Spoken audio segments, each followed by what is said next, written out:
भक्त समाजास सहज समजावे म्हणून हिंदी भाषेतून मराठी भाषेत रूपांतरित करण्यात आलेला आहे.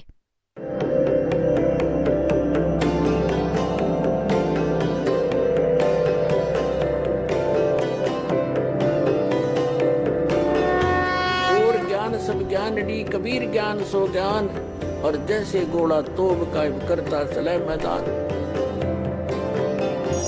जगद्गुरु तत्वदर्शी संत रामपालजी महाराजांचे अमृत वचन सर्व पवित्र धर्मांच्या व पवित्र शास्त्रांच्या आधारावर.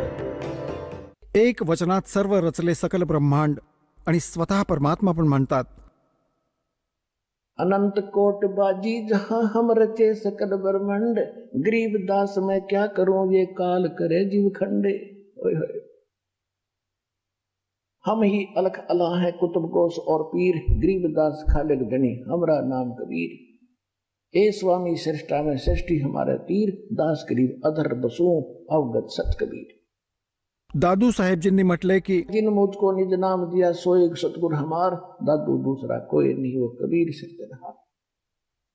असं मुलुकदासजींनी म्हटले, असं धर्मदासजींनी म्हटले, असं घिसादासांनी म्हटले आणि असंच स्वामी रामानंदजींनी म्हटले की दो ठोर है एक तू भया एक से दो, गरीब दास हम कारणे तुम आए हो मंदो. बोलत रामानंद जी सुनो कबीर करतार, गरीब दास सब रूप के तुम ही सिरजनहार. हे तर त्या महापुरुषांच्या वाणीने तुम्हाला प्रमाणित केलं की ज्यांना भगवान भेटला. आणि ह्याच्याच संदर्भात आता ही कथा सांगतो. जेव्हा परमेश्वर कबीरजी लीला करत, जसं परमात्म्याविषयी तुम्हाला अनेकदा सांगितलं आहे की ज्येष्ठ शुद्धी पूर्णमासी संवत 1455 सन 1398 मध्ये परमात्म्याने सतलोकातून येऊन एक शिशुरूप धारण केलं होतं. लहरतारा नामक एका सरोवरात कमळाच्या फुलावर. तिथे एक अष्टानंद नावाचे ऋषी जे रामानंदजींचे शिष्य होते, ते पण त्याचे प्रत्यक्षदर्शी होते. त्यांनी रामानंदजींना जाऊन सांगितली होती सगळी घटना. तिकडून निरुनिमा जे निस्संतान विणकर होते, ते स्नान करण्यासाठी त्याच तलावात जायचे जे गाव त्यांच्या रहिवास झोपडीपासून रेसिडेन्सपासून 3-4 किलोमीटर दूर होतं, जंगलात, जिथे गंगेचं पाणी लाटांद्वारे उसळून एकत्र व्हायचं पावसाच्या दिवसात. तिथे परमात्म्याला प्राप्त केलं. शिशुरूपात घेऊन छोट्याशा नवजात शिशूला घेऊन घरी आले होते. सगळा संसार गाव बघायला आलं होतं. सगळं शहर, काशी शहर बघायला लोटलं होतं.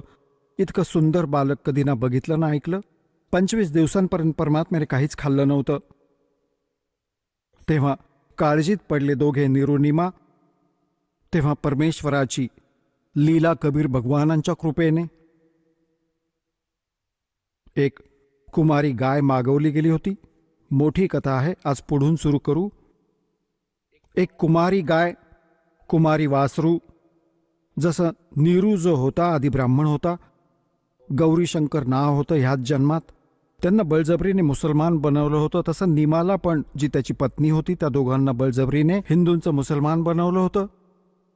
तरीही त्यांची आस्था, असंही कोणीही साधू हिंदू मुसलमान कोणीही असो, जेव्हा संकट येतं तेव्हा सर्व धर्मातील गुरूंकडे आपली शंका, आपल्या अन्य संकटाच्या उपायासाठी जातात. तर नीरू गेला होता रामानंदजींकडे. रामानंदजींनी त्यांना सांगितलं होतं की कुमारी गाईचं दूध तो पिईल, मला तो विद्वान पुरुष दिसतो आहे कोणी, आणि त्याला कुमारी गाय आणून दूध पाजा, कुमारी गाय दूध देईल. तर हे त्याच्या पचनी पडलं नव्हतं. कोणाला? नीरूला, की कुमारी गाय कशी दूध देईल.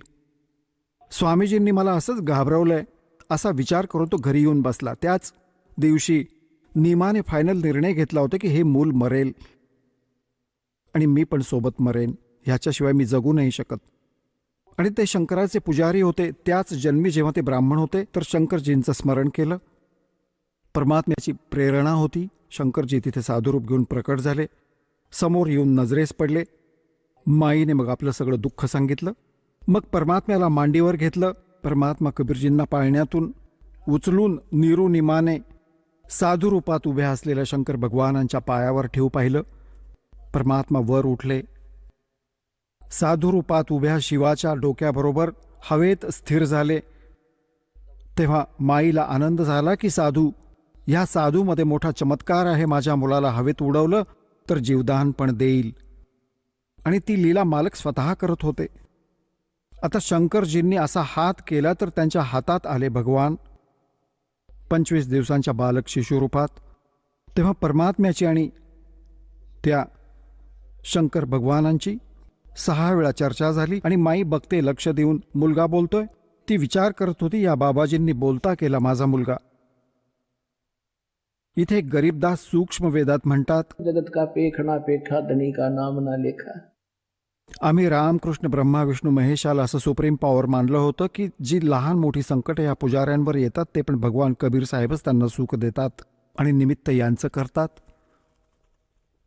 त्यांना प्रसिद्धीची भूक नाहीये, कारण की ज्यांचा महिमा अपरंपार आहे त्यांना गरजच नाही प्रसिद्धीची. तर शंकर भगवान त्या बाबाजींचा महिमा होत होता त्या निमाच्या दृष्टीने. ते पण विचार करत होते, परमात्मा ही म्हातारी मरेल, मी तर मरणार नाही, पण ती मरेल काळजी करून माझ्याविषयी. जेवण तिने सोडले. तेव्हा शंकर भगवानांना प्रेरित करून म्हणाले, परमात्मा की एक कालवड आणा, तिच्यावर तुमचा आशीर्वाद युक्त हात ठेवा, ती दूध देईल, मी ते पिऊन टाकीन. आणि स्वच्छ भांडं मागवा ब्राह्मण त्या कुंभाराकडून. तेव्हा नीरूला सांगितलं गेलं आणि तिकडे रामानंदजींनी पण तेच सांगितलं होतं. तेव्हा तिची आशा थोडी जागृत झाली आणि त्याने म्हटलं महात्म्याने की तू आण वासरू. महात्मा रूपात उभ्या शंकरजींनी म्हटलं की नीरू तुम्ही जाऊन कालवड आणा, माझ्या आशीर्वादाने दूध देईल. तेव्हा त्याला विश्वास वाढला की महात्म्यात काही दिव्यशक्ती आहे. असंच झालं. कुमारी गायीने दूध दिलं, भगवानाने दूध प्यायलं. तर आजपर्यंत आपण ज्या सद्ग्रंथांना खरं मानत आलो, ऋग्वेद मंडल नंबर 9 सूक्त नंबर 1 मंत्र 9 मध्ये स्पष्ट लिहिलंय की जेव्हा भगवान परमात्मा अमर पुरुष पूर्ण परमात्मा जेव्हा शिशुरूप धारण करून आपली लीला करायला प्रत्येक युगात येतात तर त्या कुमारी गायींद्वारे त्यांच्या पालनपोषणाची लीला होते असं लिहिलंय. जे वेद सांगतात तुम्हाला अनेकदा दाखवले दासाने, जेव्हा वेद सांगतात की भगवान अशी लीला करतात आणि ज्यांनी ही लीला केली आहे तर who is God, he is God. तर तो कबीर इज गॉड. कोण कबीर? हम सुल्तानी नानक तारे दादू को उपदेश दिया, जात दुलाहा भेद न पाया वो काशी महे कबीर हुआ. आता गरीबदासजींचे अमर बोल तुम्हाला ऐकवतो. आता पुण्यात्म्यांनो, जसं आत्तापर्यंत आपण जी पण कथा कहाणी ऐकत होतो, जे दास तुम्हाला आत्तापर्यंत ज्ञान सांगत राहिला ते प्रमाण अजून देत राहिला, सद्ग्रंथांना समोरासमोर करून तुम्हाला ह्या स्तरावर आणलं आहे की आता जी दास मालकांची वाणी वाचून दाखवेल की तुमचा त्यावर पूर्ण विश्वास बसेल. जर आधी मी ही कथा वाणी सांगितली असती तर तुम्ही मन मारून बसला असता की हे कसं होऊ शकतं, हे होऊ नाही शकत. तुमची कर्म ही बिघडली असती. भक्ती नाम घेतल्यानंतरही जर गुरुजींच्या बोलण्यावर अविश्वास असेल तर त्याच्यात तुमच्या नामात फरक पडतो, नाम कमजोर होतं, तुमची आस्था कमी होत गेली तर भगवानाची पण कृपादृष्टी कमी होईल. तर म्हणून दासाने आधी लागोपाठ 10, 12, 13 वर्षांपर्यंत एकच ध्यास घेतला, सगळे पुरावे दिले, सद्ग्रंथ दाखवले, कारण की तुम्हाला ABCD शिकवली भक्तीची. आणि आता ह्या योग्य झालात की ह्या गूढ रहस्यांना समजाल जी सद्ग्रंथात प्रमाणित आहेत.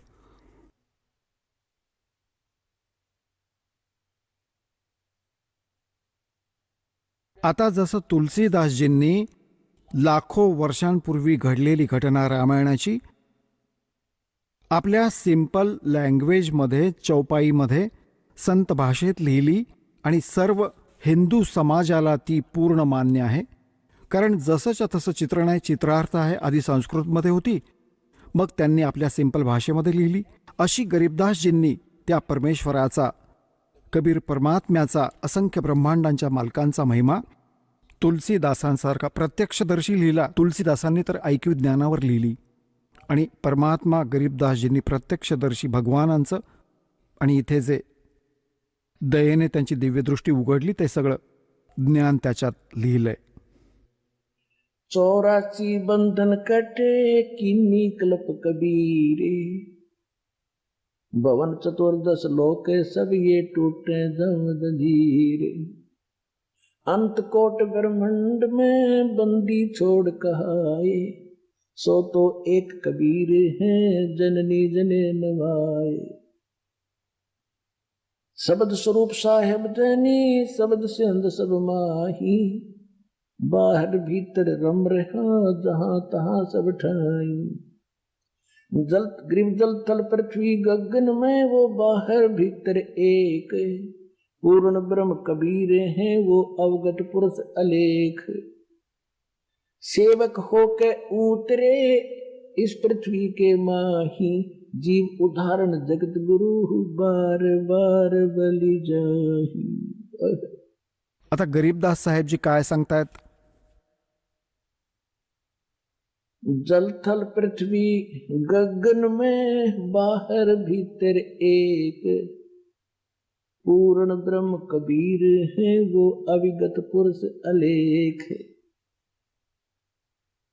जसं सूर्य आकाशात आहे, लाखो किलोमीटर दूर आहे, तिथे साकार आहे, त्याची उष्णता, त्याचा प्रकाश आपल्याला इथे प्राप्त आहे.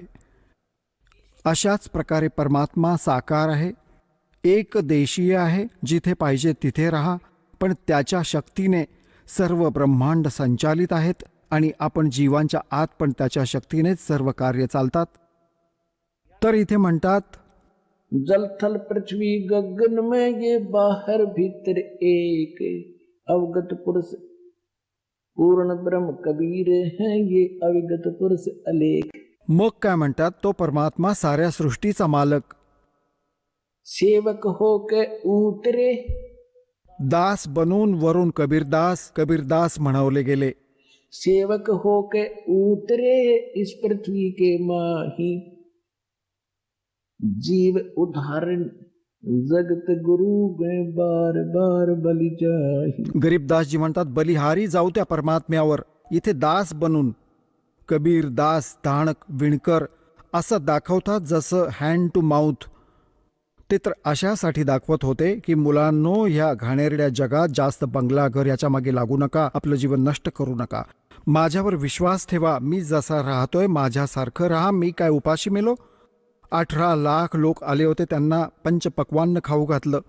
तुम्हाला पण मी असंच खायला देईन, असंच ठेवीन. तुम्ही मला अनुकूल राहा, माझ्या मर्यादेत राहा, बस एवढीच गोष्ट. सेवक होके उतरले म्हणजे सशरीर आले आणि वर स्पष्ट केलंय अनंत कोट ब्रह्मांड में बंदी छोड़ कहाए. बंदी छोड म्हणजे सगळ्यांना बंधन मुक्त करणारे, कैदेतून मुक्त करणारे. अनंत कोट ब्रह्मांड में वो बंदी छोड़ कहाए, सो तो एक कबीर है वो जननी जने नवाए. सेवक होके उतरे वो इस पृथ्वी के माही, जीव उदाहरण है. कोणत्या उद्देशाने? जीवांचा उद्धार करण्यासाठी, जगद्गुरु रूपात, सगळ्यांना सत्मार्गाची शिकवण देणाऱ्याच्या रूपात. आणि गरीबदासजी म्हणतात मी वारंवार त्याला शरण जाईन, असे महापुरुष, असे समर्थ, आणि इथे आपल्यासाठी भटकतायत एक दास बनून. कबीर दास. कधी आपण शिव्या देत होतो, दगड मारत होतो त्याला, आपण आपल्या पित्याला. आपण त्या काळाची इतकी भांग प्यायली आहे. काशीपुरी कष्ट किया उतरे अदर अदारे. म्हणतात काशीपुरीमध्ये परमात्मा आले वरून, अधांतरी वरच्या वर आले. मोमन को मुजरा हुआ वहां जंगल में दीदारे.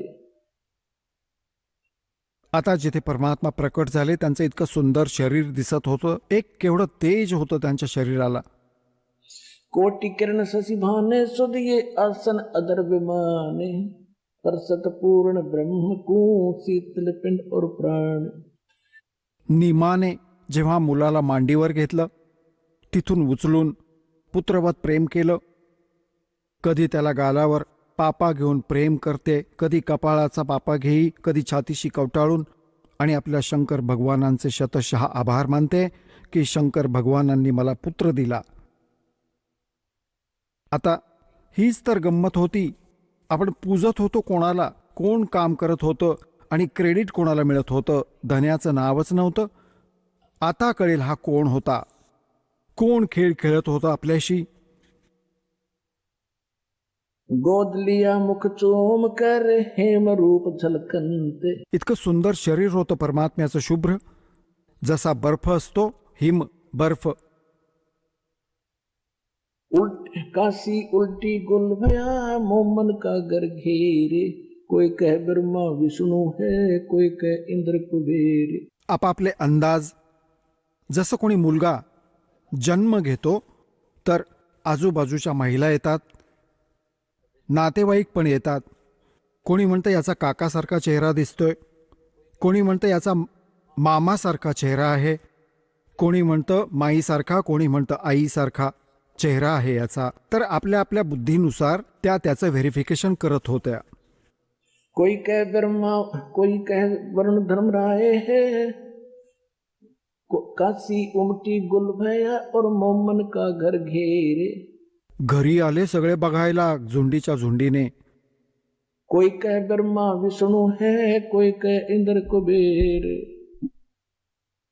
कोणी तर म्हणतो की हा ब्रह्माजी वाटतोय, कोणी म्हणतो विष्णूसारखा चेहरा आहे याचा, कोणी म्हणतं नाही हा तर कुबेरासारखा दिसतोय. कोई कह ब्रह्म धर्म राय है, कोई कहते है ईश. 16 कला सुभान गति, कोई कहे जगदीश.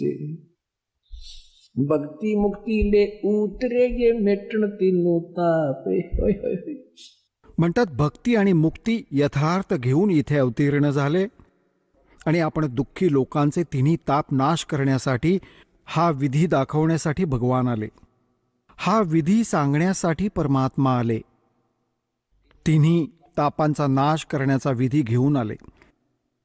ऋग्वेद मंडल नंबर 9 सूक्त 94च्या मंत्र 1 मध्ये 94च्या. ऋग्वेद मंडल नंबर 9 सूक्त 95 मंत्र 2 मध्ये स्पष्ट केले की परमात्मा जेव्हा सशरीर इथे येतात किंवा तसं नवजात शिशूचं रूप धारण करून मोठे होतात लीला करत करत, तर ते एका कवींसारखं आचरण करत आपलं ज्ञान सांगत सांगत फिरतात आणि ते आपल्या वाणीच्या द्वारा बोलून भक्तीसाठी प्रेरित करतात, उंच स्वरात आवाज लावतात आणि भक्तीच्या गुप्त मंत्रांना ते स्वतःच आविष्कृत करतात आणि इथे येऊन आपल्याला देतात. तर इथे गरीबदास साहेबजी सांगतात, भक्ति मुक्ति ले उतरे वो मेटण तीनों तापे. मोमीन म्हणजे मुसलमान विणकराच्या घरी. मोमन के डेरा लिया वो कहे कबीरा बाप. दूध न पीवे न अनबके, न पलने झूलंत. अदर अमान ध्यान में वो कमल कला फूलंत. काही खात पीत नव्हते, पण तरीही इतकं सशक्त होतं शरीर की जणू 1 लिटर दूध रोज पितो मुलगा असे वाढत होते. परंतु जोपर्यंत काही खात पीत नाही त्या आई वडिलांना विश्वास नाही बसत की हा सुरक्षित आहे, खात नाही तर कधी पण मरू शकतो, अशा चिंतेत ते दोघे जण होते.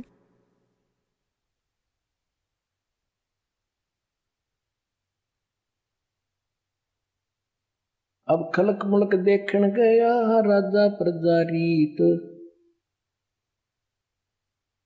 जम्बूदीप जहान में वे उतरे शब्द अतीत. जम्बूद्वीप हा जम्बूद्वीप भारतवर्ष आहे. परमात्मा सशरीर आले आपल्या शब्दशक्तीने वचनाने. दुनी कहे यो देव है, जग म्हणते हा देवता दिसतो. देव कहे ये ईश. वरती देवता बोलत आहेत की हा भगवान असू शकतो, म्हणजे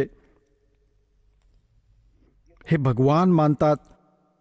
निराकार म्हणजे साकार बनून आला आहे, निरंजन. ईश कहे पर ब्रह्म है ये पूर्ण विश्वे भी. ईश कहे ये पूर्ण ब्रह्म है, पूर्ण विश्वे बीस. हा पारब्रह्म आहे, म्हणजे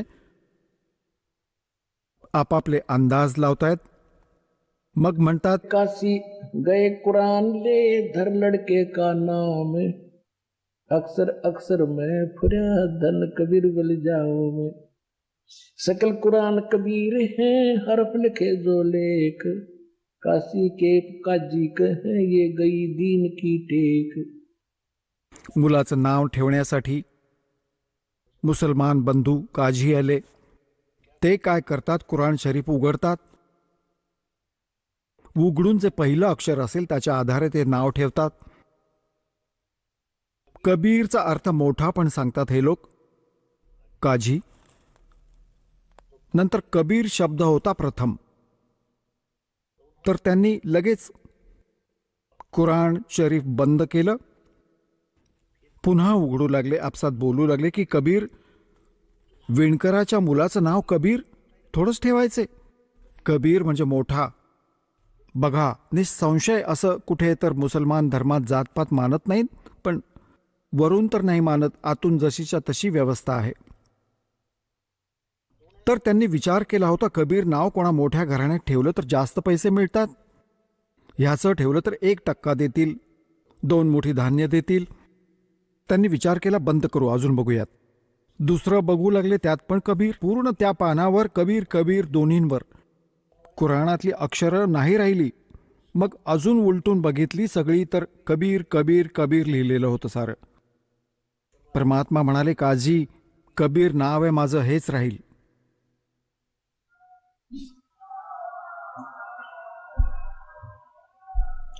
ते कुराण तिथेच टाकून, हा जादूटोणा जाणतो, हा कोणी नालायक जन्माला आलाय तुझ्या घरी, अपशकुनी जन्माला आलाय, इतकं अजून भडकवलं त्यांना.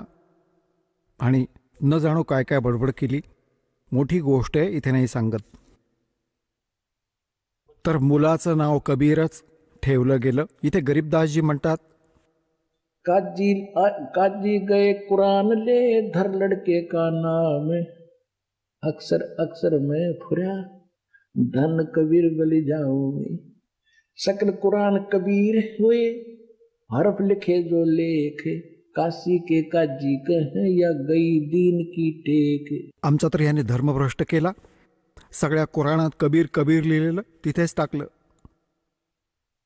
काझी गेले कुराण तिथे टाकून.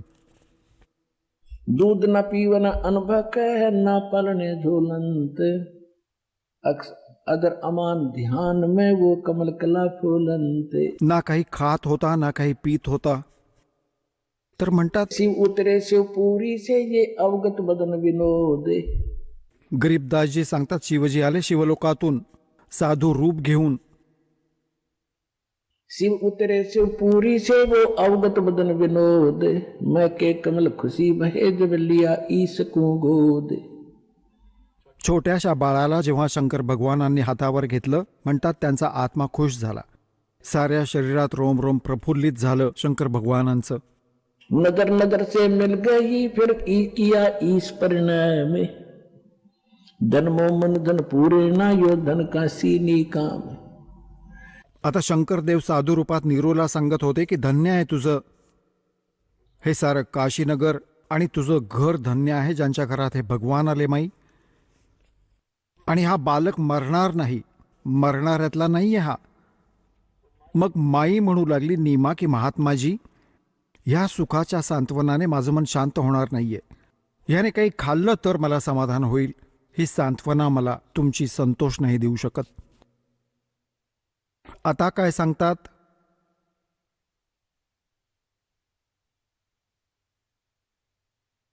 नजर नजर में मिल गई किया ईस परिणाम, धन मोमन धन पूर्णा ये धन का सीनी काम. 7 बार चर्चा करी ये बोले बालक बेन, शिव को कर मस्तक धैर्या ल्या मोमिन एक धेनु. म्हणतात कबीर परमात्म्याची छोट्या बाळाची 25 दिवसांच्या आणि शिवजींची साधू रूपात 7 वेळा चर्चा झाली. आणि माई उभ्या उभ्या बघत होती, सोबत नीरू उभा होता. अन ब्यावर को दूहत है, कुंवारी को दूहत है. कालवडीचं दूध काढत आहे. दूध दिया तत्काल, पीवे बालक ब्रह्म गति, तांसिव भय दयाल।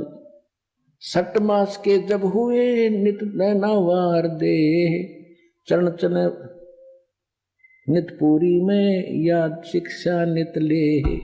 6 महिन्यांचे झाले लीलामय शरीरात परमात्मा, तर त्याच वेळेस पायी चालू लागले होते, पावलं पडत होती.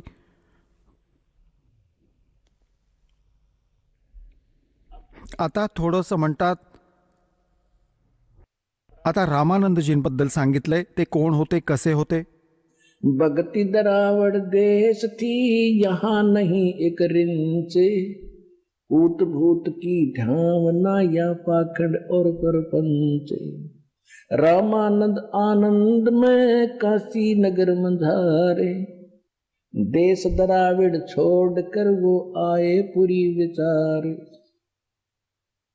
आता स्वामी रामानंदजींबरोबर पुढे या कथेचा धागा जुळतो, म्हणून गरीबदासजींनी मध्ये थोडी हिंट दिली आहे की स्वामी रामानंदजी हे मोठे विद्वान ब्राह्मण मानले जायचे, वेद गीता आणि पुराणांचे.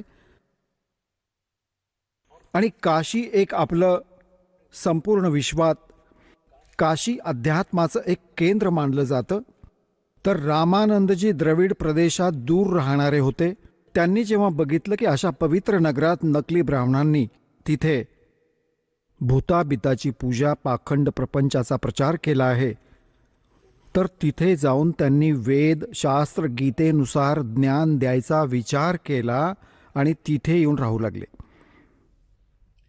परंतु त्यांच्या विचारांनी, कारण की हे लोक संस्कृत खूप बोलायचे, एज्युकेटेड, लहानपणापासूनच शिकायचे, तर तिथल्या आजूबाजूच्या परिसरातले लोक खूप प्रभावित झाले की रामानंदजी खूप मोठे विद्वान पुरुष आहेत. ह्या कारणाने ब्राह्मणांची एज्युकेटेड मुलं त्यांचे शिष्य झाले आणि 1400 ऋषी शिष्य बनवले, जे केवळ वेद गीता आणि पुराणांच्या आधारावर नाम घेऊन ते प्रचार करायचे. तर लोकांमध्ये तिथे काही भक्ती उत्पन्न झाली, आणि पण तो पाखंडीपणाही सोबत चालूच होता. तर त्याच वेळेस काय सांगतायत की रामानंद भक्ति दरावड़ देश थी, यहाँ नहीं एक रिंच, काशीमध्ये ऊत भूत की धावना पाखंड और परपंच। रामानंद आनंद में काशी नगर मंझारे, देश दरावड़ छोड़ कर वो आगे पुरी विचार। काशीमध्ये आले हा विचार करून, योग युक्त प्राणायाम कर जीता सकल शरीर, त्रिवेणी के घाट में वो अटक रहे बलबीर। लहानपणापासूनच ब्रह्मचारी होते स्वामी रामानंदजी, आणि योग साधनादी करून, मेडिटेशन करून त्यांनी स्वतःला मानलं होतं की मी खूप काही कमावलं आहे, आपलं शरीर साधनायुक्त केलं आहे. योग युक्त प्राणायाम कर जीता सकल शरीर, लेकिन त्रिवेणी के घाट पर वो अटक रहे बलबीर। पुढे जाऊन 3 रस्ते होतात, त्याला त्रिवेणी म्हणतात. आत्तापर्यंत कोणाला ज्ञान तर नव्हतंच. जेव्हा आपण इथून चलतो, त्रिवेणी कशाला म्हणतात की जिथे इला आणि पिंगला पुढे जाऊन सुषुम्नामध्ये एकत्र येतात, तिथे त्यांना म्हणतात त्रिवेणी. नाही, ह्याच्या पुढे जाऊन आपण त्रिकुटीला पोचतो. त्रिकुटीनंतर मग 3 रस्ते होतात. त्रिकुटीनंतर मग 3 रस्ते होतात, त्याला त्रिवेणी म्हणतात.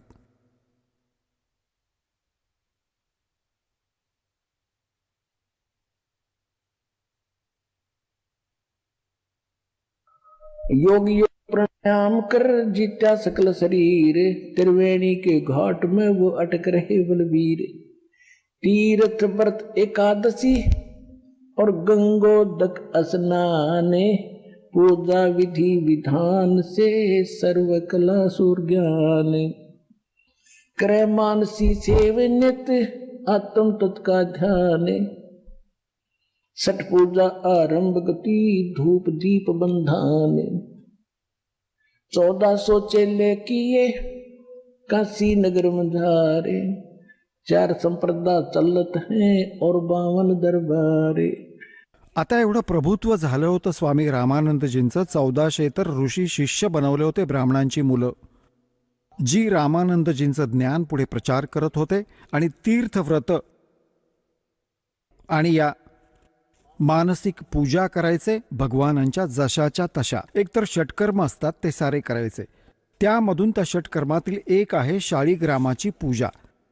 शाळीग्राम म्हणजे भगवान विष्णू श्रीकृष्णजींची काही मूर्ती, दगड, पितळ, चांदीची.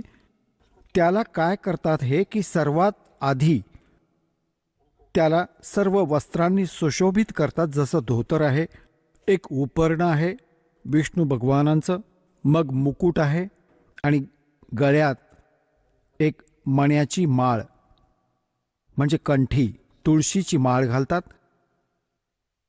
एक वैजयंती माळ पण बनवतात त्यासाठी.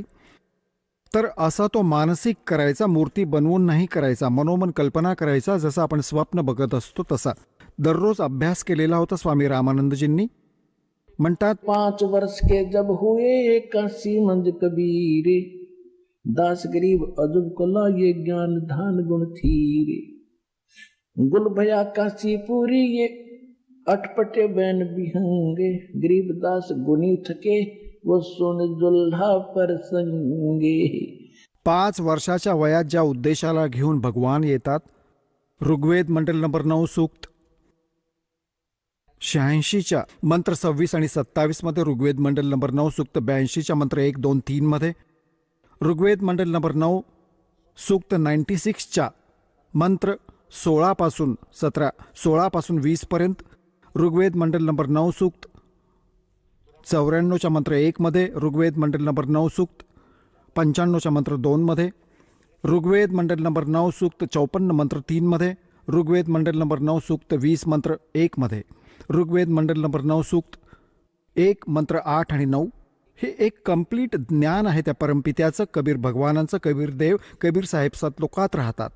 राजा समान दिसायला बसलेत राजासारखे सिंहासनावर, वर डोक्यावर मुकुट आहे, आणि तिथून गती करून येतात. चांगल्या आत्म्यांना भेटतात, 3 प्रकारे लीला करतात, एका रूपात तिथे राहतात, जेव्हा दुसरी इथे येतात. कधी प्रत्येक युगात शिशुरूप धारण करून लीला करतात, ज्याला निस्संतान जोडपं उचलून घेऊन जातं. मग हळूहळू लीला. तर लहानपणापासूनच हा प्रचार करायला सुरुवात करतात, कारण की ते चांगल्या आत्म्यांना भेटतात, त्यांना ज्ञान देतात, तत्वज्ञान समजावतात, कवींसारखं आचरण करत फिरतात, ज्यामुळे ते प्रसिद्ध कवींमधले पण एक कवी पण म्हटले जातात. पण ते असतात परमात्मा. तर त्याच आधारे, तर तेच प्रमाण गरीबदास साहेब जे देत आहेत, काय सांगतायत?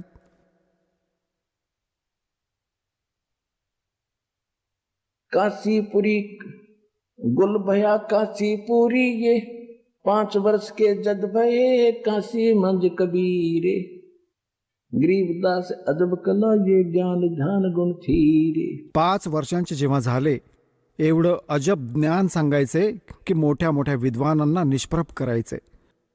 जसे रामानंदजींचे हे छोटे मोठे 1400 ऋषी कुठे सत्संग करत असायचे, तेव्हा परमात्मा उठून एक प्रश्न विचारायचे. कोणता? कौन ब्रह्मा का पिता है, कौन विष्णु की माँ, शंकर का दादा कौन है, पंडित जी दे बता। इथे यांची चूचू बंद. हे तर अजरामर आहेत, यांचे कोणी माता पिता नाहीयेत. काय बडबड करतोस तू? बंद करू त्यांचं बोलणं ऐकणं. आता काय म्हणतात? गुल भया काशीपुरी ये अटपट बैन बिहंगे, गरीबदास गुणी थके सोन गुजुल्हा पर संगे। गरीबदासजी म्हणतात, मोठे मोठे विद्वान, गुणी म्हणजे विद्वान, परमात्म्यासमोर त्या प्रश्नांची उत्तरं देऊ नाही शकले. जसं एक सिंपल असं उदाहरण आहे, ते भगवानाला निराकार समजतात. परमात्मा म्हणतात, तुम्ही वेदाला सत्य मानता? म्हणतात, हो, वेदात आणि अमक्या अमक्यात असं लिहिलंय, वाचून बघा. ते वाचायचे, पण मान्य कधीच करायचे नाहीत. मग काय म्हणायचे? गरीबदासजी म्हणतात, त्या विणकराच्या ज्ञानाच्या प्रसंगाला ऐकून विद्वान सुद्धा थकून जात असायचे, हरायचे, निस्संशय वरून स्वीकार करायचे नाही, आतून खचित व्हायचे. आता परमात्म्याने काय लीला केली? परमात्म्याचा हाच प्रयत्न असायचा की सगळ्यात आधी का नाही मी ह्या रामानंदाला सेट करू. तो इतका प्रचार करतोय आणि शक्यता आहे की माझ्या ज्ञानाला सांगेल, माझं काम हलकं होईल. तर परमात्म्याने विचार केला. एक दिवस लीला केली. 5 वर्षांचे झाले होते. लीला केली. रामानंदजी दररोज स्नानासाठी जात असत गंगेच्या घाटावर. एक पंचगंगा घाट ब्राह्मणांनी महापुरुषांच्या स्नानासाठी बनवला होता. ब्राह्मण स्नान करायचे त्यात. दररोज जायचे ते झुंजूमुंजू झाल्यावर. एकदा परमात्म्याने लहान बालकाचे रूप घेतले. 2.5 वर्षांच्या बालकाचं. 2.5 वर्षांच्या बालकाचं रूप घेऊन तिथे पायऱ्यांवर पहुडले, जिथे गंगेवर स्नानासाठी खाली घाटावर उतरायचे स्नान करणारे. रामानंदजी वेळेवर उठले. आपल्या स्वभावानुसार खाली उतरत होते. स्नानासाठी पाण्याजवळ जात होते. वाटेत पडलेल्या बालकाच्या डोक्याला त्यांच्या खडावा लागल्या. खडावा लागल्या तर जसं मूल रडू लागलं, परमात्मा रडू लागले. रामानंदजी, कारण की दयाळू साधू संत दयाळू असतात, एकदम जोरात वाकले की कोणा मुलाला जखम झाली. आणि ते जेव्हा वाकले तेव्हा त्यांच्या गळ्यातील कंठी, विशिष्ट ओळख आहे जी वैष्णव परंपरेची, एक तुळशीचा मणी, तुळशीच्या लाकडाचा एक मणी असतो बस पूर्ण दोऱ्यात, तो गळ्यात घालतात. ती ओळख असते की हे वैष्णव परंपरेचे दीक्षित आहेत. ती निघून ती माळ कंठी कबीरजींच्या गळ्यात पडली अंधारात. रामानंदजींनी उचललं. बाळा, राम राम म्हण, राम राम म्हण, रामाच्या नावाने सुख मिळतं. लागलं का तुला? बस इथे, तुझ्या घरी पाठवतो बाळा, तू चुकून झोपेत इथे आलास. परमात्मा गप्प झाले. जे त्यांचं काम होतं ते झालं. ते स्नान करू लागले. ते अंतर्धान पावले, आपल्या झोपडीत आले. रामानंदजींना वाटलं मुलगा गेला असेल. आजूबाजूला बघितलं, कुठे नाही दिसला. काही हरकत नाही. आता काही दिवसांनी परमात्म्याने एका रामानंदांच्या शिष्याला, ब्राह्मणाला, विवेकानंद नाव होतं त्याचं, तो दीक्षा देत होता, प्रवचन करत होता. श्री विष्णूजींचे हे पुजारी असतात, विष्णूला सुप्रीम पॉवर मानतात. तो सांगत होता विष्णूजी सर्वेश्वर आहे, महेश्वर आहे, 3ही रूप धारण करून सर्व लीला करतो. ब्रह्मा रूपात सृष्टी रचतो, शिवजी रूपात संहार करतो आणि विष्णू बनून सगळ्या विश्वाचं पालन करतो. हे अजरामर आहेत आणि यांचा कोणी माता पिता नाहीये. कबीर परमात्मा तिथे बसले होते आणि जेव्हा सत्संग त्यांनी पूर्ण केलं तेव्हा परमात्मा उभे राहिले. म्हणू लागले, स्वामीजी, एक शंका आहे माझी. म्हणाले, बोल बाळा, काय म्हणायचे? तुम्ही म्हणता की सर्व शक्तिमान आहे, की कोणी माता पिता नाहीये. तर मी एक ब्राह्मण कथा सांगत होते. ते देवी पुराणाचा 3रा स्कंद वाचत होते, ज्यात विष्णूजी स्वतः म्हणतात की आम्ही तर नाशवान आहोत, आमचा जन्ममृत्यू होतो, आम्ही अविनाशी नाही होत, आणि दुर्गा आमची, ती माझी माता आहे. ब्रह्मा विष्णू शंकर भगवान स्वीकार करतात की जर ब्रह्मा आणि विष्णू तुमच्यातून उत्पन्न झाले तर माता दुर्गा, मी पण तुझा पुत्र झालो. तुम्ही म्हणता असं नाहीये. एक शिवपुराण ऐकवत होता ब्राह्मण, तिथे मी ऐकलं होतं रुद्रसंहितेत, हे ब्रह्मा आणि विष्णू, सदाशिव आणि काळरूपी ब्रह्म आणि दुर्गेच्या सहयोगातून विष्णूजींची उत्पत्ती झाली. अशा प्रकारे ब्रह्माजी म्हणतात माझी उत्पत्ती झाली या दोघांच्या सहयोगातून. तुम्ही म्हणता की त्यांचे माता पिता नाही आहेत. आता ते तर जवळ ठेवतच असत पुराण, जीविका त्यावरच चालायची. ते उचलून बघितलं, दोन्ही बघितलं, जसंच्या तसं मिळालं, बंद केलं. संस्कृतमध्ये असायचं. म्हणू लागले, खोटारडा आहेस, पाखंडी आहेस, तू कोण आहेस, कुठून आलायस, काय नाव आहे तुझं, काय तू कोणी गुरु केलायस का, तू टिळा वगैरे लावलायस हा वैष्णव परंपरेचा, तू कोणाला गुरु धारण केलायस? म्हणाला, हो. कोणाला गुरु केलायस? की जो तुझा आहे तोच मी केलाय. म्हणाले, मी केलाय? तुझी काय जात आहे? आता परमात्मा तर म्हणू लागले, जात न पूछो संत की, पूछ लीजियो ज्ञानी, मोल करो तरवार का, ये पड़ी रण दो म्याने. तर परमात्मा तर बोलले नाही. जे श्रोते ब्राह्मण दुसरे होते ते म्हणू लागले, हा नीरूचा पुत्र आहे, विणकराचा, हा धाणक आहे बाबा, स्वामीजी धाणक विणकर आहे हा. तर त्यांना तर मग निमित्त मिळालं, विषय बदलला की बघा लोकांनो किती खोटारडा आहे, पाखंडी आहे, हा विणकर आहे आणि म्हणतोय मी रामानंदजींना गुरु बनवलंय, माझे गुरु स्वामी रामानंदजी आहेत आणि हा तुमच्यासमोर म्हणतोय की मी त्यांना गुरु बनवलं आहे.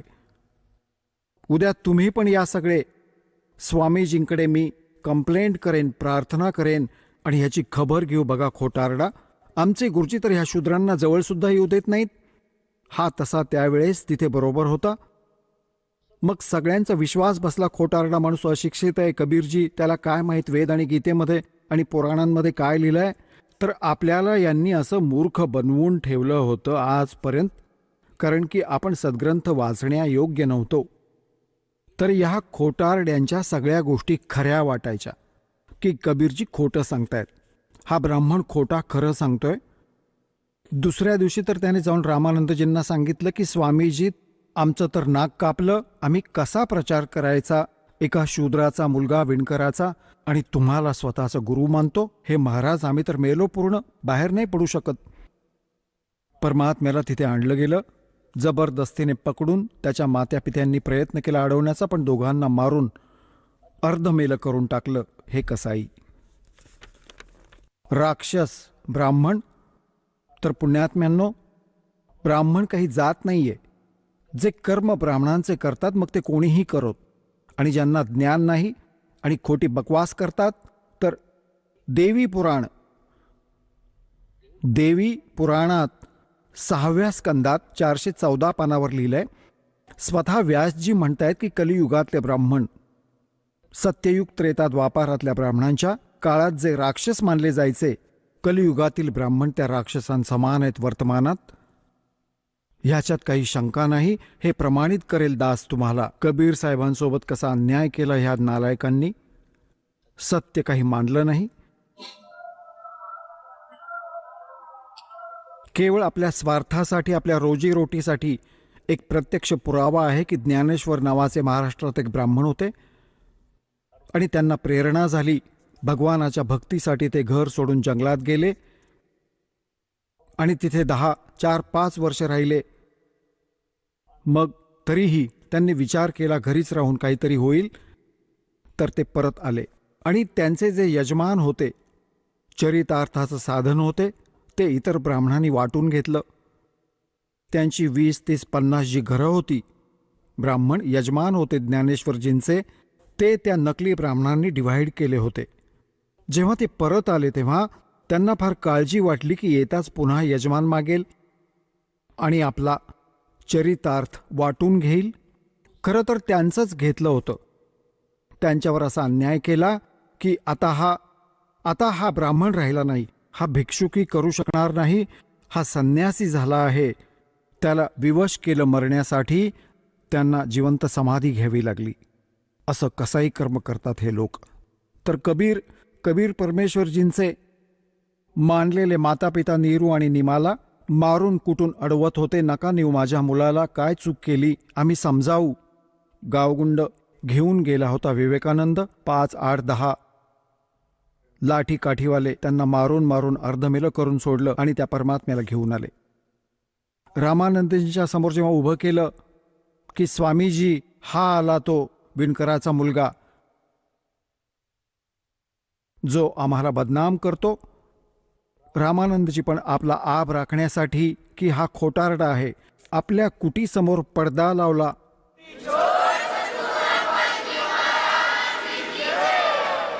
चला आता आपण त्या श्रद्धाळूंचे अनुभव जाणून घेऊयात, ज्यांनी जगद्गुरू तत्वदर्शी संत रामपालजी महाराजांकडून दीक्षा प्राप्त केलेली आहे, तसेच त्यांच्याद्वारा सांगितलेल्या भक्ती मार्गावर चालत आहेत.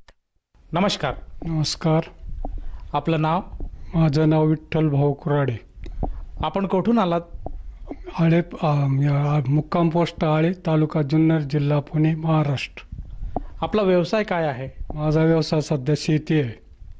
संत रामपालजी महाराजांची गुरुदीक्षा आपण कधी घेतली? 4 फेब्रुवारी 2018 मध्ये.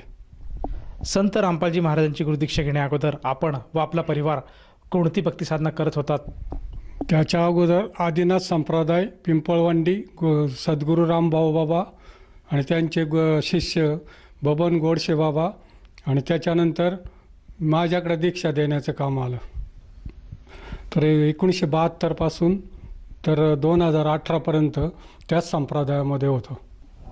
जसं तुम्ही सांगत आहात की आपण आदिनाथ संप्रदायाशी जोडले गेला होतात आणि जवळजवळ 50 वर्षे त्यांची भक्ती साधना करत होतात. तर मला असं विचारायचं आहे की ही जी काही भक्तिविधी आपण करत होतात ती विस्तृत रूपात श्रोत्यांना कळेल का? हो, कळेल. कारण ती जी भक्ती होती तोपर्यंत आम्हाला माहीत नव्हती ही भक्ती कोणाची आहे. तर ती जी भक्ती होती क्षरपुरुष ज्योतिनिरंजन याची होती. आणि गीतेचा अभ्यास करत असताना, ज्ञानेश्वरीचा अभ्यास करत असताना मला थोडं जाणवत होतं की ही भक्ती म्हणजे तिथपर्यंत पोहोचत नाही जिथे जायला पाहिजे तिथे.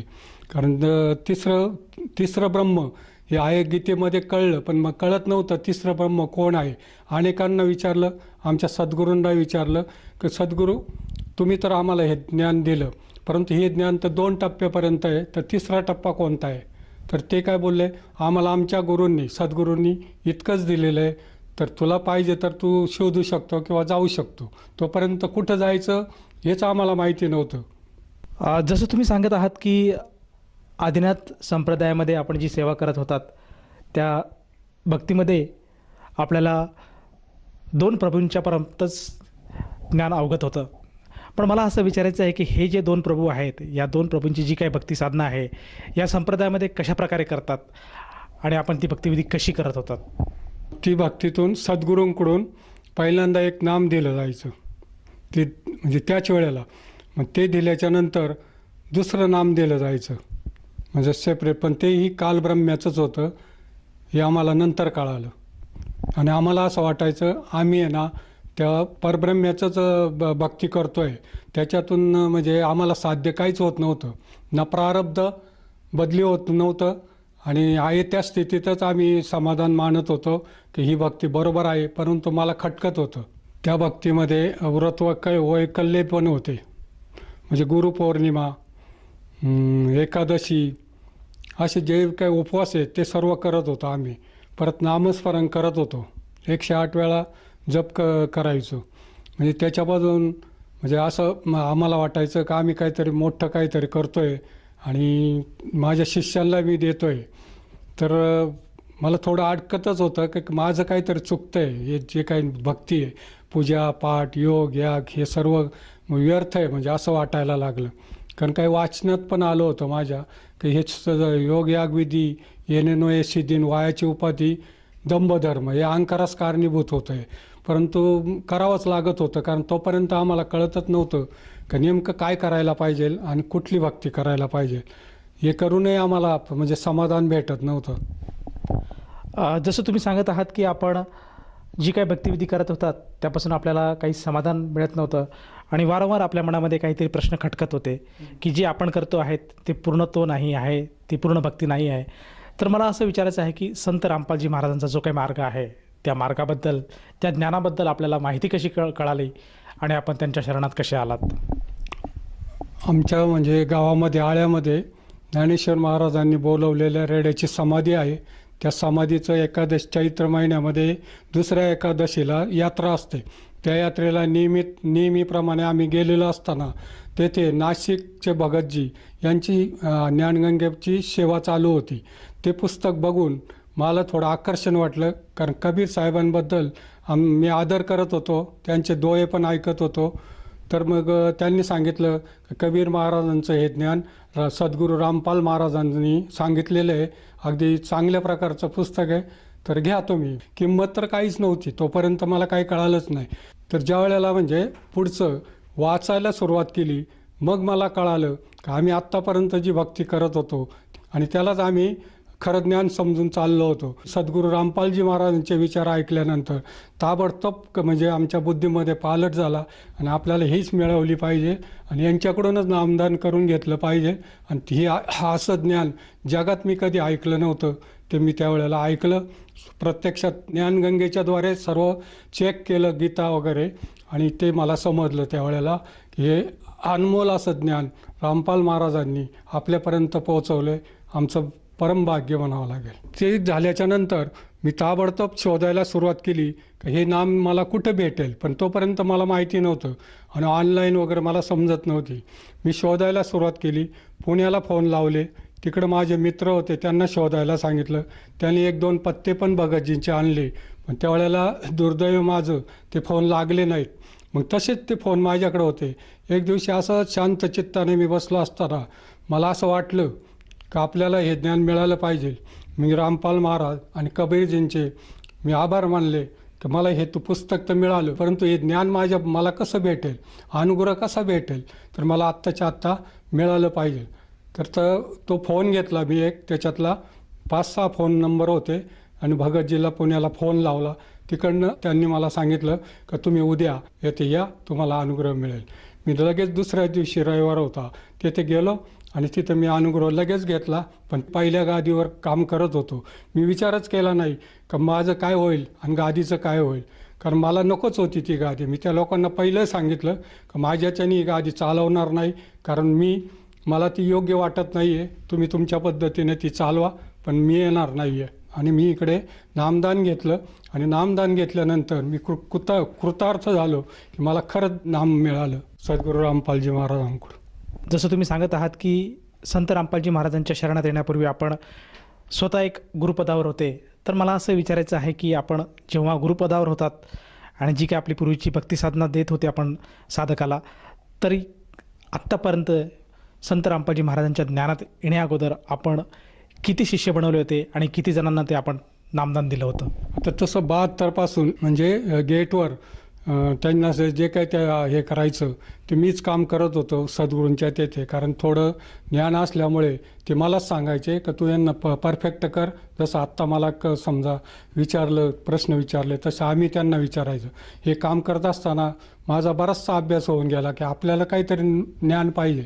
मग त्यांनी त्यांच्याकडून जे करायचं होतं तर मला ते करून घेण्यासाठी मी करत होतो. मग मला ती गादी मिळाल्याच्या नंतर त्यांचे पहिले काही शिष्य होते, एक 10-1 हजार असतील, आणि त्याच्यानंतर ते मला सांभाळावं लागत होते आणि माझे शिष्य 4-5 हजार झाले असतील. मग असे संपूर्ण शिष्य मलाच सांभाळावं लागत होते 2018पर्यंत. सर, जसं आपण आता सांगत आहात की जवळजवळ 17 ते 18 हजार आपण अनुयायी बनवले होते आणि त्यांना आपण पूर्वीचे आपण जे काही आपले सद्गुरू होते त्यांनी जो आपला मंत्र दिला होता ते मंत्र आपण त्यांना देत होते, प्रदान करत होते. मग आपण अशा परिस्थितीत असताना एका गुरुपदावर असताना सुद्धा संत रामपालजी महाराजांच्या ज्ञानात कसे आलात? कारण की गुरुपदावर जाणं ही एक खूप मोठी उपलब्धी आहे. ती उपलब्धी सोडून आपण संत रामपालजी महाराजांच्या शरणात का आलात? हे समजल्याच्या नंतर मला ताबडतोब समजलं, कारण बराचसा अभ्यास झाला होता, परब्रह्म्याचाही झालेला होता आणि ज्योतिनिरंजन हे चुकीचंच आपण करतोय, कारण त्यांचाही नाशर म्हणजे नाश होतोय. मग त्यांचा जर नाश होतोय तर आपलाही नाशच होणार आहे. मी सद्गुरूंना विचारलं का म्हणजे जे काही ओम तत्सत आहे हा निर्देश आहे, हे नाम नाही आहे, परंतु तिसरं जे परब्रह्म याच्याबद्दल मला सांगा आणि मला त्याची माहिती द्या किंवा मला कुठं भेटेल. ते म्हणले मग आम्हालाच भेटलं नाही तर तुला आम्ही कुठून देणार. मग म्हटलं ठीक आहे, मला तुम्ही नाही देते ना तर मला भेटलेलं आहे आणि मी तिकडे जाणार, घेऊन येणार. मग मी एक दिवशी ओम तत्सत ऐसे हा श्लोक सोडवला आणि त्यांच्या पुढे नेऊन दाखवला, जसं सद्गुरू रामपाल महाराजांकडून मला समजलेलं होतं. ते म्हणले हे काय मला माहिती नाही आहे, फक्त मला एकच माहिती आहे की हे जे पहिलं आहे तेवढ्याचीच आमची भक्ती आहे आणि ती शेवटपर्यंत जाऊ शकतो असं मला वाटतंय. म्हणलं तुम्हाला जे वाटतंय ते अगदी योग्य आहे, परंतु आज म्हणजे गीता पण सांगते का तिसरं परब्रह्म आहे. आणि आता तर प्रत्यक्षात माहीत पडलं मला की सद्गुरू रामपाल महाराजजी सांगताय का तिसरं परब्रह्म हे सतसाहेब कबीर साहेबच आहेत. मग कळाल्याच्या नंतर मी त्यांना सांगितलं माझ्याच्याने ही गादी सांभाळली जाणार नाही, मी काही सांभाळू शकत नाही आणि मी सोडतो असं प्रत्यक्षात लेखी दिलं मी त्यांना सर्व वागताना. आणि तुम्हाला यायचं असेल तर माझ्याबरोबर येऊ शकतात, कारण हा असला मार्ग अद्यापर्यंत या पृथ्वी तलावर दुसरा नाही आहे. असं नामही नाही, असे तत्वदर्शी संतही दुसरे कुठे नाही आहेत. हे त्रिवार सत्य आहे. सर, जसं तुम्ही सांगत आहात की संत रामपालजी महाराजांचं जे ज्ञान आहे हे खऱ्या अर्थाने आपल्याला कळालं आणि तिसरा पुरुष जो पूर्ण ब्रह्म आहे, जो पूर्ण पुरुष आहे, तो परम अक्षर आहे, या संदर्भातली माहिती आपल्याला कळाली आणि तत्सम आपण पूर्वीची भक्तिसाधना सोडून संत रामपालजी महाराजांचा अनुग्रह घेतला. तर मला असं विचारायचं आहे की जेव्हा आपण संत रामपालजी महाराजांच्या शरणात आलात, त्यांच्या सद्भक्तीला लागलात, त्यानंतर आपल्याला व आपल्या परिवाराला काय काय लाभ प्राप्त झालेत? लाभ तर म्हणजे शेतीबद्दल अडचणी होत्या, काही पैशाबद्दल अडचणी होत्या, काही माझ्या अनेक अशा म्हणजे अडचणी होत्या. त्या सगळ्या म्हणजे ऑटोमॅटिक एका याच्यामध्ये दूर होत होत्या की जे मी जर गेलो, तहसीलदारकडे गेलो, यांच्याकडे गेलो, ती कागदपत्र मला क्लिअर भेटत होती आणि मग त्यामुळे जमीन वगैरे याच्यातल्या अडचणी दूर झाल्या. साधारण मी काय म्हणजे करोडपती बनण्याचे स्वप्न बघतच नाही आणि बघणार पण नाही. मला पाहिजे भक्ती आणि ते खरं ज्ञान, आणि ते मला मिळालं सद्गुरू रामपालजी महाराजांकडून. त्यामुळं मी इतका सुखी झालो की मला म्हणजे भरपूर असं प्रत्यक्षात ज्ञान, की ज्ञानाच्या पलीकडचं ज्ञान मला भेटलं आणि मला जे काही प्रारब्ध बदलत नव्हते ते माझे बदलले गेले. त्यामध्ये एकदा हे लोक मला सोडत नव्हते, कुठले आदिनाथ संप्रदायाचे. ते काय म्हणत होते का ही गादी सांभाळणारा माणूस आमच्याकडे सध्या तरी नाही आहे, तोपर्यंत तुला गादी सांभाळावं लागेल. आणि ते मला तर मग शक्यच नव्हतं. मला समजलेला विषय का मी माझं हातचं कसं काय सोडू आता. जे आलेले ज्ञानी किंवा आलेले सद्गुरू आहेत हे सोडूच शकत नाही. मी सर्व सोडून देईल, परंतु सद्गुरूंना सोडणार नाही. हे त्रिवार सत्य होतं. म्हणून मी काय सांगितलं की तुम्ही तुमचं ते सर्व जे काही ज्ञान होतं, म्हणजे गायत्र्या होत्या, काही ते ज्ञान होतं, ते सर्व पुस्तकं भरले, एका पिशवीत भरले आणि एका जुन्या नामधारकाकडं मी ते नेऊन दिले. त्यांना सांगितलं की हे माझ्याच्याने होणार नाही. तुम्ही मला सांगितलं हा डोंगर उचल आणि तिकडं नाही, मी आयुष्यभर त्याची माती उचलत बसेल, परंतु हे ज्ञान मी कधी करणार नाही आणि मला नको येते. रिद्ध्यासिद्ध्या प्राप्त होतील, पण रिद्धिसिद्धीनं मनुष्य नष्ट होतो, भक्तीतून खाली उतरतो आणि परत काय वर जात नाही. आणि मला तर मुक्त होण्याचा मार्ग मिळाला. सद्गुरू रामपालजी महाराजांनी मला दाखवला. मी कधीच सोडणार नाही तो मार्ग. सर, जसं तुम्ही सांगत आहात की संत रामपालजी महाराजांचं ज्ञान आपल्याला कळालं, त्याची व्हॅल्यू आपल्याला कळाली आणि त्यापासून आपल्याला बरेचसे उपलब्धीसुद्धा झाल्यात. तर ह्या अनुषंगाने आपण भक्त समाजाला काय संदेश द्याल? समाजाला एवढंच सांगू शकतो, इथं तर प्रारब्ध बदलणं म्हणजे अगदी मामूली गोष्ट आहे. प्रारब्ध तर नक्कीच बदलतं आहे, परंतु तर हे ज्ञान आपल्याला पाहिजेच असेल तर असं ज्ञान जगाच्या पाठीवर कोणत्याही तत्वदर्शी संत नाहीच आहेत आणि त्यांच्याकडे हे ज्ञानच नाही. तुम्हाला जर हे ज्ञान पाहिजे असेल, सतलोकाला जायचं असेल, या देहाचं सार्थक करायचं असेल, तर आपण सहकुटुंब सहपरिवार रामपालजी महाराजांचे शिष्य होऊन आपलं जीवन कृतार्थ करावं, हा मी संदेश देऊ इच्छितो. सर, जसं तुम्ही सांगत आहात की संत रामपालजी महाराज जे पृथ्वीच्या पाठीवर जे काही ज्ञान देत आहेत ते ज्ञान आज कोणाकडेच नाही आणि खऱ्या अर्थाने मोक्षाचा मार्ग संत रामपालजी महाराज सांगत आहेत.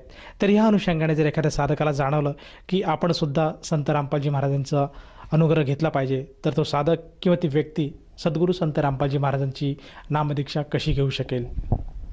जर त्यांना दीक्षात पाहिजे असेल तर जे काही जेवढे चॅनल आलेत या टी व्हीवर, त्या चॅनलच्या खालच्या बाजूला खालची पट्टी येते.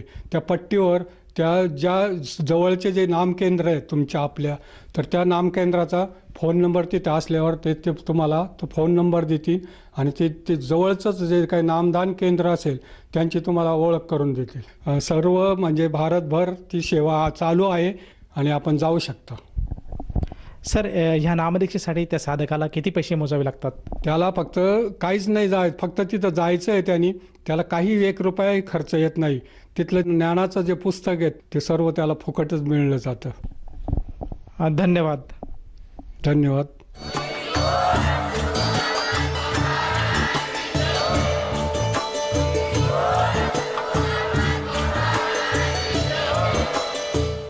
आपण ऐकत होता जगद्गुरु तत्वदर्शी संत रामपालजी महाराजांचे मंगल प्रवचन. निःशुल्क नामदीक्षा प्राप्त करण्यासाठी आणि अधिक माहितीसाठी संपर्क करा 7030303951 7030303952. आमची वेबसाईट आहे www.jagadgururampalji.org. सर्व पवित्र धर्मांच्या व पवित्र शास्त्रांवर आधारित प्रमाणित अनमोल पुस्तक ज्ञानगंगा किंवा जगण्याचा मार्ग यापैकी कोणतेही एक पुस्तक निःशुल्क मागवण्यासाठी आम्हाला आपले पूर्ण नाव, पूर्ण पत्ता, पिनकोड सहित आणि फोन नंबर लिहून 7030303951 7030303952 नंबरवर SMS करू शकता किंवा आम्हाला 7030